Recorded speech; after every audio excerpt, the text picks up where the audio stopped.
कहानी की शुरुआत में हमें 4 बच्चों को दिखाया जाता है जो कि हाफ ब्लड होते हैं, यानी कि देवताओं के बच्चे, और इन्हें मनुष्य के रूप में धरती पर भेजा गया है एक मॉन्स्टर को मारने के लिए, जिसके बारे में इन्हें कुछ भी पता नहीं है। यह चारों बच्चे कैंप के रास्ते में होते हैं, तभी इन पर कुछ मॉन्स्टर्स हमला कर देते हैं। इन चारों में से एक का नाम होता है थालिया, जो अपने अन्य दोस्तों को बचाने के लिए उन मॉन्स्टर से भिड़ जाती है। वह मॉन्स्टर थालिया को मार देते हैं। थालिया को जिंदा रखने के लिए उसके पिता उसको एक पेड़ में बदल देता है और वहाँ पर एक सुरक्षा कवच बना देता है, जिसके अंदर हाफ ब्लड के बिना कोई भी नहीं आ सकता। यह इसलिए बनाया गया था कि जैसे उसकी बेटी थालिया मरी, उसके जैसे कोई और ना मरे। और अब वह तीनों बड़े हो जाते हैं। इनके साथ यहाँ पर अन्य हाफ ब्लड भी रहते हैं। इन तीनों हाफ ब्लड का नाम होता है पर्सी जैक्सन, ग्रोवर और एनावेथ। और यहाँ पर एक प्रतियोगिता होती है जिसके अंदर क्लैरिस जीत जाती है और जैक्सन को सफाई का काम सौंप दिया जाता है। जैक्सन एक तालाब के पास जाकर बैठ जाता है। जैक्सन समुद्र देवता का बेटा है। वह तालाब से बात करता है, लेकिन आगे से कोई भी जवाब नहीं आता और वह दुखी होकर वहां से चला जाता है। यहाँ पर एक साइक्लोप्स आ जाता है जो कि जैक्सन का भाई होता है और उसका नाम टाइसन होता है। वह सभी खाना खा रहे होते हैं। इतने में एक सांड उनके सुरक्षा कवच पर अटैक करता है और उनके सुरक्षा कवच को तोड़ देता है और वह लोगों को मारना शुरू कर देता है। और यह सांड मशीनीकृत होता है। एनावेथ उसके अंदर एक रोड घुसा देती है, लेकिन उससे उस सांड को कोई भी फर्क नहीं पड़ता। जब वह सांड जैक्सन पर हमला करता है तो जैक्सन अपनी तलवार को उसके मुंह में घुसा देता है और वह सांड ब्लास्ट हो जाता है। यहाँ पर एक और हाफ ब्लड आता है जिसका नाम लुक होता है। उसी ने ही उस सांड को यहाँ पर भेजा था। वह जैक्सन से कहता है कि तुमने इस सांड को मारकर अच्छा नहीं किया। अगली बार ऐसे सांड को मारने से पहले एक बार सोच जरूर लेना। और कहता है कि तुम्हारे बारे में एक भविष्यवाणी है, क्या तुम वह जानते हो? तो जैक्सन कहता है नहीं। तो लुक कहता है जाकर कायरोन और मिस्टर डी से पूछो। इतना कहकर लुक वहाँ से गायब हो जाता है। सभी लोग थालिया के पेड़ के पास जाते हैं। उस पर लुक ने जहर डाल दिया है, जिसके कारण वह धीरे धीरे मर रही है। अगर थालिया के पेड़ को बचा नहीं पाए तो यह सब भी मारे जाएंगे। अब जैक्सन कायरोन के पास जाता है और अपनी भविष्यवाणी के बारे में पूछता है। तो कायरोन जैक्सन को एक कमरे में भेज देता है। यह कमरा बहुत ही पुराना है। यहाँ पर एक आत्मा होती है जो कि डेल्फी की होती है और वह जैक्सन से कहती है कि तुम जो पूछना चाहते हो पूछ लो। तब जैक्सन कहता है कि मेरी भविष्यवाणी बताओ। तब वह कहती है कि भविष्यवाणी जानने से पहले अतीत को जानना जरूरी है। तब आत्मा कहती है कि बहुत समय पहले जब ओलंपस और भगवान भी नहीं हुआ करते थे, तब टाइटन्स दुनिया पर राज करते थे, जिसको एक क्रोनोस चलाता था। और यह इतना खतरनाक राक्षस था कि वह अपने बच्चों तक को भी खा जाता था। लेकिन उसके 3 बच्चे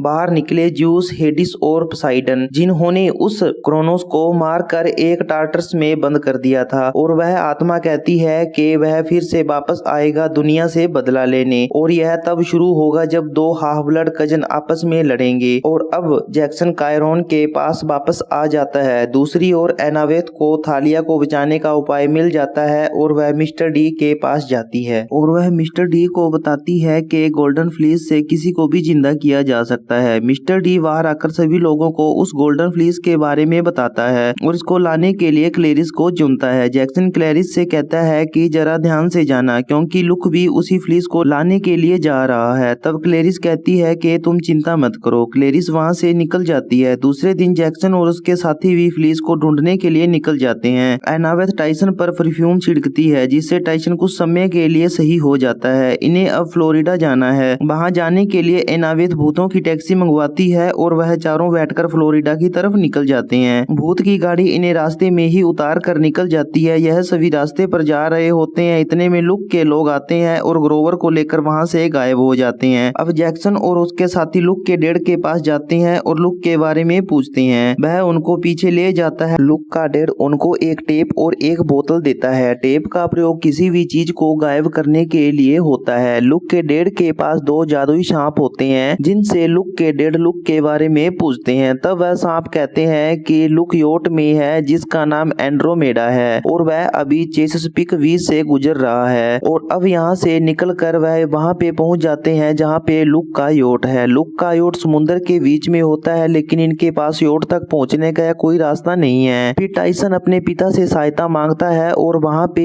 एक हिप्पोकैम्पस आ जाता है। सभी उस पर बैठ जाते हैं और उस योट तक पहुँच जाते हैं। यह सभी उस योट में एंटर हो जाते हैं। लुक के लोग इन्हें देख लेते हैं और इन्हें पकड़कर लुक के पास ले जाते हैं। जैक्सन लुक से ग्रोवर के बारे में पूछता है। लुक कहता है कि मैंने ग्रोवर को अपने लोगों के साथ फ्लिस को लाने के लिए भेज दिया है। लुक फ्लिस की मदद से क्रोनोस को जिंदा करना चाहता है और इस दुनिया को खत्म करना चाहता है। लुक जैक्सन और उसके दोस्तों को जेल में बंद करवा देता है। जैक्सन उस टेप का उपयोग करता है जो लुक के पापा ने इन्हें दी थी। जैक्सन उस टेप को सलाखों पे चिपका देता है और वह सलाखें गायब हो जाती है। जैक्सन और उसके दोस्त वहां से भाग जाते हैं। एनावेथ बोट को चलाने के लिए उस बोतल का प्रयोग करती है जो लुक के पापा ने जैक्सन को दिया था और वह समुद्र के बीच में पहुंच जाती हैं। यहाँ पर समुद्री राक्षस आ जाता है और वह इन सब को निगल जाता है और यह सब उसके पेट में पहुंच जाते हैं और क्लेरिस भी यहाँ पे होती है और वह ज़ॉम्बी से काम करवा रही थी। क्लेरिस के पास एक शिप होती है जिसके ऊपर गन लगी होती है। जैक्सन उस गन की सहायता से उसके पेट में शूट करता है और उस मॉन्स्टर के पेट में छेद हो जाता है। क्लेरिस उस शिप को छेद से बाहर निकाल लेती है और यह सब समुद्र की सतह पे आ जाते हैं। यह सब उस आयरलैंड पर पहुंच जाते हैं जहां पर ग्रोवर और वह गोल्डन फ्लीस है और यहाँ पर एक साइक्लोप्स रहता है जो कि बहुत खतरनाक है। अब जैक्सन और उसके दोस्त वहां पे पहुंच जाते हैं जहां पर ग्रोवर है। ग्रोवर को उस साइक्लोप्स ने इसलिए नहीं खाया क्योंकि उस साइक्लोप्स को लग रहा था कि यह मेरी नौकरानी है। जैक्सन ग्रोवर को अपनी तरफ बुला लेता है। उस साइक्लोप्स को यह पता लग जाता है कि यहाँ पे कोई आ गया है और साइक्लोप्स इन सब को देख लेता है। जैक्सन फ्लीस को चुरा लेता है और वहां से भाग जाता है। यह सब उस सुरंग से बाहर आ जाते हैं और उस सुरंग को एक पत्थर से बंद कर देते हैं। बाहर निकलते ही इन्हें लुक घेर लेता है और उनसे फ्लिस छीन लेता है और इन सब को बांध देता है। लुक क्रोनोस को जिंदा करने के लिए गोल्डन फ्लिस को टार्टर्स पर लगा देता है। जैक्सन तलवार की सहायता से रस्सियों को काट देता है और आजाद हो जाता है। जैक्सन के पास एक जादुई तलवार होती है जिसकी सहायता से क्रोनोस को मारा जा सकता है। क्रोनोस वापिस जिंदा हो जाता है। लुक क्रोनोस से कहता है मैंने आपको जिंदा किया है। क्रोनोस उसे पकड़कर खा जाता है, लेकिन जब वह क्रोनोस जैक्सन को खाने लगता है तो जैक्सन क्रोनोस को ऊपर से लेकर नीचे तक तलवार से चीर देता है और क्रोनोस वापिस उस टार्टर्स में बंद हो जाता है। लुक के पास एक जानवर होता है जो एनावेथ को मार देता है। क्लेरिस उस जानवर के डंक को काट देती है और वह जानवर मर जाता है। जैक्सन फ्लिस की सहायता से एनावेथ को जिंदा कर देता है और यह सब अपने कैंप में वापिस आ जाते हैं और उस फ्लिस को थालिया पे लगा दिया जाता है। थालिया के पेड़ जिंदा हो जाता है और सुरक्षा कवच भी ठीक हो जाता है और यहीं पर ही इस कहानी का दी एंड हो जाता है। Thanks for watching.